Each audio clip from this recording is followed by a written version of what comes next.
Magandang araw sa inyong lahat at welcome sa aking channel.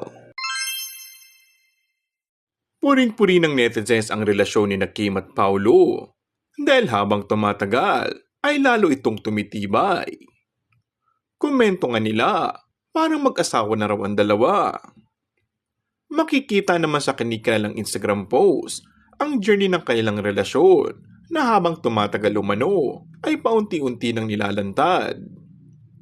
Sa latest Instagram post ni Paulo ay makikita ang picture kung saan kasama si Kim. Komento naman ng Kim Pao, Mr. and Mrs. Avellino. Kinilig na naman ng mga Kim Pao fans at kanya-kanya nga silang pasimpleng post sa social media accounts nila.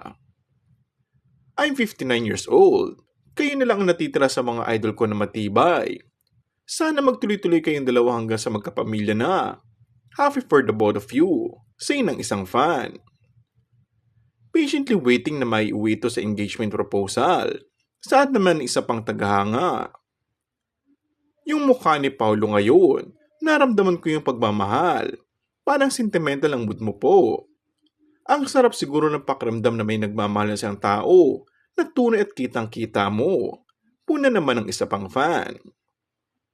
Samantala, kitang-kita naman talaga sa dalawa ang contentment and happiness kapag magkasama.